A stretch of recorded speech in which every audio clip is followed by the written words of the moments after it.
Oke semuanya, kembali lagi di video YouTube Pro. Dan di video kali ini, topik kita kali ini adalah, ya, saya akan memberi sebuah tips, ya, tips untuk membuat workout program. Ya, tips ini lebih kayak cara sih, tapi lebih kayak ke tips. Ya, ini bisa jadi cara tapi tips, ya, cara atau tips untuk membuat workout program, itulah. Ya, jadi tips yang pertama dari saya ketika ingin membuat workout program adalah berapa hari yang bisa Anda gunakan untuk workout dalam satu minggu, ya. Ya, jadi maksudnya dalam satu minggu itu Anda itu bisa workout kira-kira berapa hari. Anda bisa meluangkan pada hari apa saja dalam satu minggu itu. Apakah satu hari saja, apakah 2 hari, atau 3 hari, 4, 5, atau 6?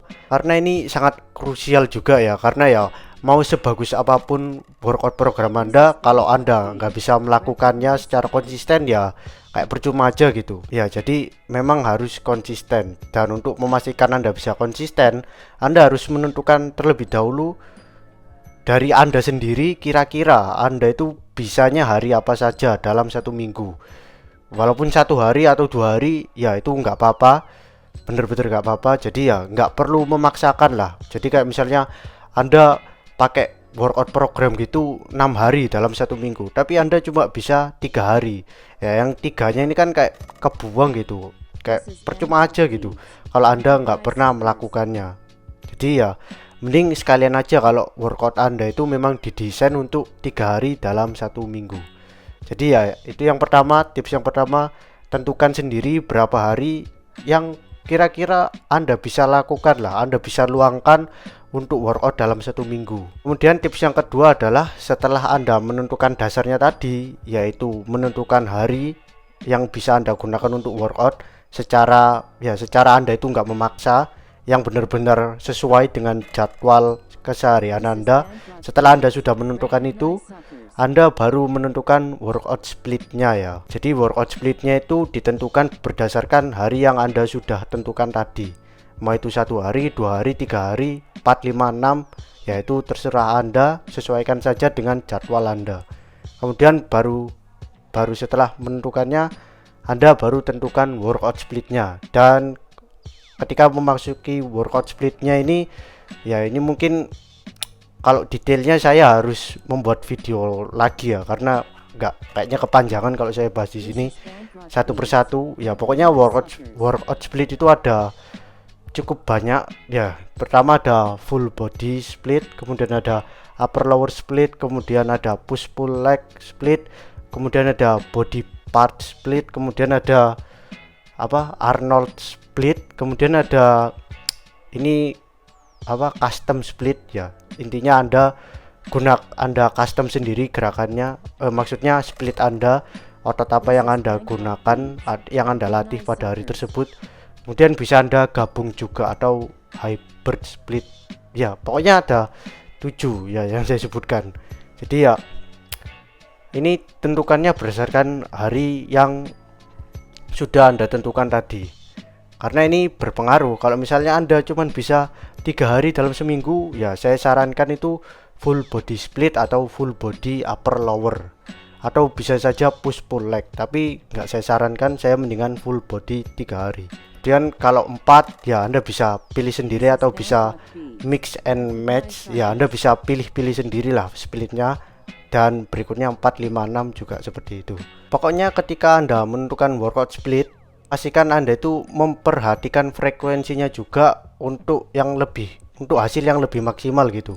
Jadi misalnya gini, daripada Anda melatih otot dada dalam satu hari saja, lebih baik Anda dipisah menjadi 2. Jadi otot dada atau mungkin 3. Jadi dalam satu minggu itu Anda melatih satu otot yang sama itu berulang kali, ya 2 sampai 3 kali, itu yang optimalnya. Jadi jangan sampai kalau dalam satu minggu itu Anda hanya melatih otot tersebut seperti otot dada tadi, itu hanya 1 kali saja, ya perulangan lah. Dan ketika Anda misalnya 3 hari, hanya bisa 3 hari full body, ini lebih cocok karena ya Anda melatih otot yang sama itu berulang kali dalam seminggu sebanyak 3 kali kan. Misalnya full body kan otot dada, kemudian berikutnya ada otot dada lagi, kemudian ada otot dada lagi, jadi kayak berulang kali 3 kali. Dan full body kan ya seperti namanya, semua bagian tubuh. Jadi nanti bagian kaki Anda itu juga dilatih 3 kali dalam 1 minggu. Ya pokoknya frekuensi atau perulangan itu optimalnya 2 sampai 3 kali. Makanya saya agak nggak menyarankan untuk body part split, di mana Anda hanya melatih satu otot yang sama di hari tersebut, dan kemudian hari-hari berikutnya dalam minggu tersebut Anda nggak melatih otot tersebut lagi. Ya pokoknya ini kalau dibahas lebih lanjut bisa kepanjangan. Jadi pokoknya itu frekuensi atau perulangan optimalnya itu 2 sampai 3 kali dalam 1 minggu. Kemudian yang ketiga adalah setelah Anda menentukan berapa hari yang Anda bisa lakukan untuk workout, kemudian Anda sudah menentukan workout splitnya juga berdasarkan hari yang sudah Anda tentukan tadi. Kemudian berikutnya adalah tentunya menentukan gerakannya atau exercise-nya. Dan untuk menentukan gerakan atau exercise-nya itu variasi dari squat, deadlift, overhead press, bench press, dan row itu hampir harus selalu ada pada workout program Anda. Ya kayaknya kalau ini saya sudah pernah buatkan videonya, dan ya pokoknya intinya variasi dari squat, deadlift, overhead press, bench press, dan row ini big compound move, big motor gross move. Pokoknya 5 gerakan ini memang gerakan yang superior lah. Ya jadi makanya hampir harus selalu ada pada program Anda. Pokoknya jangan hindari 5 gerakan ini, hampir harus selalu ada. Kemudian ya ini memang superior, memang kayak hampir kena gitu semua otot Anda ketika Anda melatih 5 gerakan ini, tetapi kayak nggak komplit gitu. Kayak ya ini sudah bagus, cuman kayak nggak 100% sempurna atau komplit gitu. Ya makanya ketika Anda sudah menambah 5 gerakan ini, 5 variasi dari gerakan ini ke workout program Anda melengkapinya dengan gerakan untuk ya seperti membenarkan muscle imbalance, di mana Anda melatih satu tangan atau satu kaki dalam satu waktu. Kayak misalnya kalau Anda squat, itu kan kaki Anda dua-duanya bergerak secara bersamaan. Untuk membenarkan muscle imbalance mungkin Anda bisa mencoba seperti Bulgarian split squat atau mungkin lunges, ya seperti itu. Ya, kemudian gerakan untuk rotasi, karena ya 5 gerakan ini minim rotasi. Kemudian mobilitas ini juga penting. Untuk memperkuat 5 gerakan ini juga Anda juga perlu mobilitas yang bagus. Kemudian multi planar movement, kalau biasanya Anda gerak maju mundur atau atas bawah, ini gerakannya ke samping, multi planar. Kemudian ada isolation, ya 5 gerakan ini gerakan kompon, Anda bisa menambahkan gerakan isolation. Kemudian bisa eksplosif, dan ya pokoknya jenis gerakan apapun yang Anda butuhkan untuk tujuan Anda lah, mau itu tujuan untuk bodybuilding atau powerlifting atau mungkin atletik, ya pokoknya itu terserah Anda. Pokoknya 5 gerakan ini memang gerakan yang superior dan nggak bisa digantikan ya. Contohnya kayak squat deh, Anda bisa sebut sebuah mesin yang melatih otot paha juga kayak squat, otot kaki gitu. Misalnya leg press, kemudian ada hack squat, kemudian ada leg extension. Ya tiga-tiganya ini kan pakai mesin ya. Tiga-tiganya ini nggak bisa dibandingkan dengan squat. Kayak tetap menang squat gitu. Saya tetap milih squat karena ya memang beda gitu. Squat itu lebih susah, dan karena lebih susah ini yang membuatnya lebih baik juga. Yang membuat squat atau 5 gerakan ini itu lebih baik daripada gerakan lainnya atau kayak superior, atau yang membuat 5 gerakan ini hampir harus selalu ada itu adalah ya gerakannya ini sendiri, karena gerakan ini itu nggak tergantikan. Kayak tadi Anda nggak bisa mengganti squat dengan leg press, karena ini kayak beda jauh gitu. Leg press aja duduk, squat Anda berdiri, dan di situ sudah kelihatan bedanya. Kalau squat Anda harus menstabilkan kaki Anda, kemudian back Anda harus menompa barbel, sedangkan leg press Anda cuma duduk terus ya nggak ada kesusahan yang lebih lah, nggak ada tingkat kesulitan yang lebih selain bebannya. Pokoknya yang membuat squat atau ya 5 gerakan kompon big ini yang membuatnya tidak tergantikan adalah ya learning curve-nya atau kurva pembelajarannya. Karena Anda nggak bisa kan kalau squat tiba-tiba Anda jago squat gitu. Kalau leg press mungkin bisa Anda leg press kemudian ya cuman mungkin beberapa hari, beberapa minggu, beberapa bulan Anda leg press, Anda bisa kayak jago gitu di leg press. Kalau squat kan nggak bisa seperti itu. Anda bisa kayak squat atau deadlift hampir kayak seumur hidup Anda nge-gym, tapi Anda tetap ada aja yang harus diperbaiki dari gerakan tersebut. Kayak nggak habis-habis gitu kurva pembelajarannya. Tetap harus ada yang ditingkatkan dari 5 gerakan ini.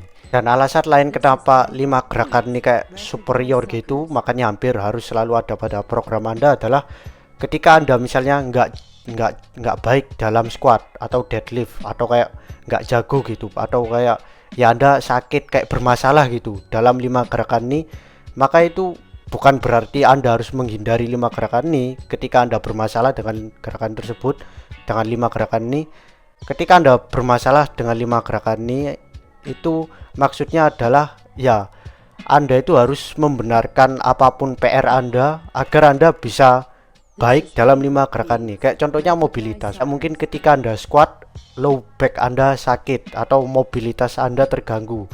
Kayak ya nggak nyaman lah, kayak sakit, ada sesuatu yang mengganjal gitu. Mungkin dalamnya squat.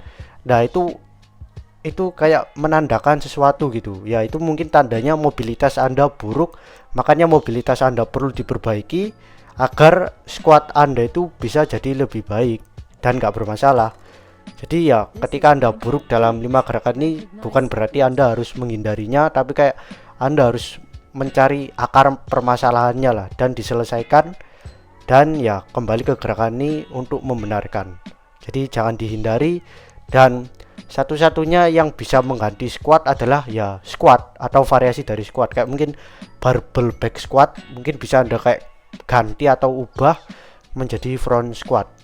Kayak deadlift mungkin bisa Anda jadi sumo deadlift, dan ya seperti itulah. Pokoknya nggak bisa digantikan, dan yang bisa menggantikan ya adalah variasinya sendiri yang bukan mesin tentunya. Dan ini bukan berarti mesin itu buruk kayak leg press atau leg extension, karena ya itu punya manfaat, terutama kalau mungkin Anda terdapat cedera, karena ya itu kan lebih gampang Anda duduk. Kalau misalnya Anda cedera itu kan kayak lebih aman gitu. Tapi ya untuk tujuan secara jangka panjang dan untuk tujuan kebanyakan orang, kayak 5 gerakan ini hampir harus selalu ada pada program Anda. Ya saya sudah bilang itu berkali-kali, kayaknya sudah jelas. Atau mungkin belum jelas. Kalau belum jelas saya tulis aja di kolom komentar, nanti saya buatkan video lagi biar lebih jelas lagi kenapa 5 gerakan ini hampir harus selalu ada pada program Anda. Kemudian yang terakhir, yang keempat, setelah workout program Anda sudah jadi, Anda sudah menentukan hari yang bisa Anda lakukan yang sesuai dengan jadwal Anda, kemudian yang nggak maksa tentunya. Kemudian Anda sudah menentukan workout splitnya juga yang berdasarkan hari yang bisa Anda lakukan. Kemudian Anda sudah menentukan pilihan gerakannya juga atau exercise-nya juga yang sesuai tentunya, yang mungkin melibatkan 5 gerakan tadi.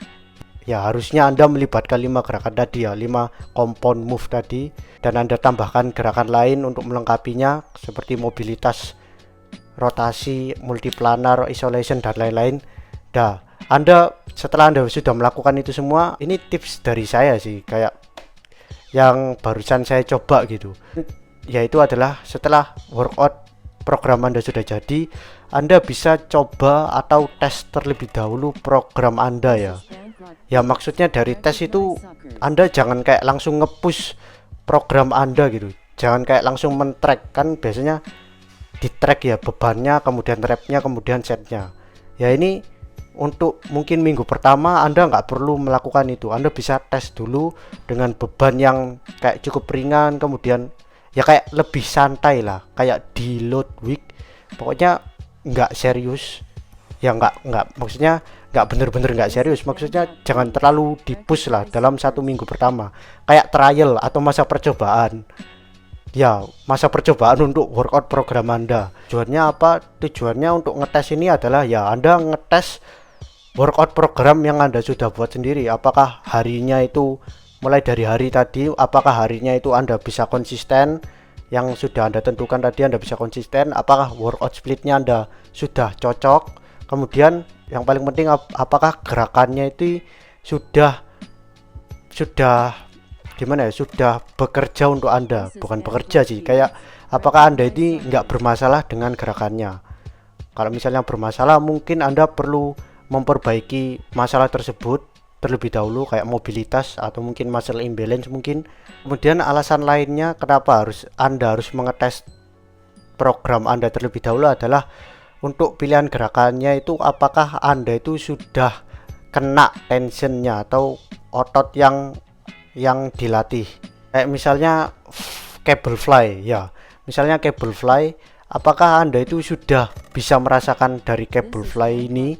Ya memang perlu waktu sih, tapi harusnya dalam percobaan pertama kalau tips-tipsnya sudah benar dalam melakukan gerakan tersebut, harusnya Anda sudah bisa merasakannya. Apakah gerakan ini kayak kena gitu ke otot yang ingin Anda latih atau mungkin enggak. Atau mungkin Anda itu kayak prefer atau lebih memilih gerakan lain. Dan ketika Anda sudah nyoba dan kayak Anda nggak suka atau mungkin malah sakit semua atau mungkin kayak ya pokoknya bermasalah, ya Anda bisa pilih atau ya Anda bisa pilih gerakan lain lah. Kayak misalnya cable fly, mungkin Anda nggak suka cable fly atau nggak bisa cable fly atau apapun lah alasan Anda bisa ganti kayak mungkin incline dumbbell press atau mungkin dip atau mungkin push up ya, pokoknya Anda bisa pilih gerakan yang lain ya. Kalau gerakan yang sudah Anda masukkan ke dalam workout program Anda itu nggak cocok, makanya Anda perlu tes terlebih dahulu. Kalau misalnya Anda nggak bisa merasakan otot yang Anda latih ketika melakukan gerakan tersebut, ya yang pertama Anda cek dulu tipsnya, clue-nya, dan formnya. Kalau misalnya Anda sudah cek dan sudah ngerasa benar, ya Anda bisa ganti ke variasi gerakan lain lah. Kemudian yang terakhir, manfaatnya dari ngetes workout program Anda adalah ya Anda jadi tahu kan bebannya yang tepat itu untuk Anda itu berapa kilo gitu bebannya. Jadi nanti ketika minggu berikutnya atau ketika sudah nggak ngetes lagi, udah nggak trial lagi, Anda bisa memilih beban yang tepat gitu ya. Repnya juga tepat, kemudian setnya juga tepat. Jadi ya bisa men-setting semuanya dari tes workout program Anda, dari trial workout program Anda ya. Jadi itu tips dari saya. Oke, jadi kayaknya segitu aja video kali ini. Jadi itu ada 4 ya tadi tips workout program dari saya, untuk membuat workout program dari saya.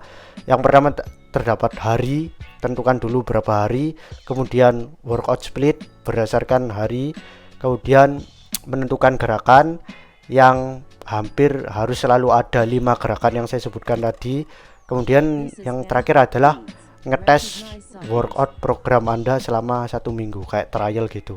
Kemudian Anda baru bisa atur feedback tubuh Anda dari trial tersebut. Dan ya, jadi segitu aja untuk video kali ini. Terima kasih telah menonton, semoga bermanfaat dan sampai jumpa di video lainnya.